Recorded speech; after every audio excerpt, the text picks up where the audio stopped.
ತಾಲೂಕಿನ ತುಗನೂರು ಗ್ರಾಮದಲ್ಲಿ ಹೆಸರಿಗೆ ಅಷ್ಟೇ ಜಲಜೀವನದ ಯೋಜನೆ, ಆದರೆ ಇಲ್ಲಿ ನಡೆಯುತ್ತಿರುವುದು ಬೇರೆ. ಸಾರ್ವಜನಿಕರಿಗೆ ಅನುಕೂಲವಾಗಲೆಂದು ಸರ್ಕಾರವು ಮನೆ ಮನೆಗೆ ನೀರು ತಲುಪಲಿ ಎಂಬ ಉದ್ದೇಶದಿಂದ ಈ ಯೋಜನೆ ಜಾರಿಗೆ ಮಾಡಲಾಗಿದೆ.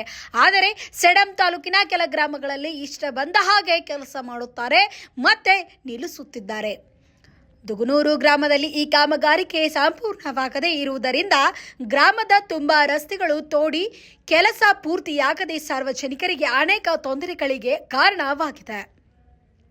ಇದಕ್ಕೆ ಸಂಬಂಧಿಸಿದಂತೆ ಗ್ರಾಮಸ್ಥರು ಈ ಹಿಂದೆ ಗ್ರಾಮ ಪಂಚಾಯಿತಿ ಮುತ್ತಿಗೆ ಹಾಕಿ ಪ್ರತಿಭಟನೆ ನಡೆಸಿದ್ರು. ತದನಂತರ ಸಂಬಂಧಿಸಿದ ಸಮಸ್ಯೆಗಾಗಿ ತಾಲೂಕು ಪಂಚಾಯತ್ ಅಧಿಕಾರಿಗಳು ಗ್ರಾಮಕ್ಕೆ ಭೇಟಿ ನೀಡಿ ಹೋಗಿದ್ರು ಮತ್ತು ಕಳೆದ ಕೆಲ ದಿನಗಳ ಹಿಂದೆ ಸ್ಥಳೀಯ ಶಾಸಕರು ಹಾಗೂ ಸಚಿವರಾದ ಡಾಕ್ಟರ್ ಶರಣ್ ಪ್ರಕಾಶ್ ಪಾಟೀಲ್ ಅವರು ಗ್ರಾಮಕ್ಕೆ ಭೇಟಿ ನೀಡಿದ್ರು. ಕೆಲಸ ಪೂರ್ತಿಯಾಗಿದೆಯಾ ಇಲ್ಲವೇ ಎಂಬುದು ನಿಮ್ಮ ದೃಷ್ಟಿಗೆ ಬಂದಿಲ್ಲವೇ ಎಂಬುದು ಗ್ರಾಮಸ್ಥರ ಪ್ರಶ್ನೆಯಾಗಿದೆ.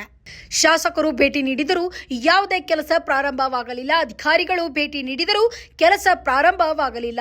ಇದರ ಹಿಂದೆ ಯಾರು ಕೈವಾಡ ಇದೆ ಎಂಬುದು ನಮಗೆ ತಿಳಿಯಬೇಕಾಗಿದೆ ಎಂದು ಸ್ಥಳೀಯ ಯುವಕರು ಆಕ್ರೋಶ ವ್ಯಕ್ತಪಡಿಸಿದ್ರು. ಬಿಲ್ ಹಣ ತಿಂದು ಪರಾರಿಯಾಗಿದ್ದಾರೆ ಎಂಬ ಅನುಮಾನಗಳು ಸಹ ಮೂಡಿಬರುತ್ತವೆ.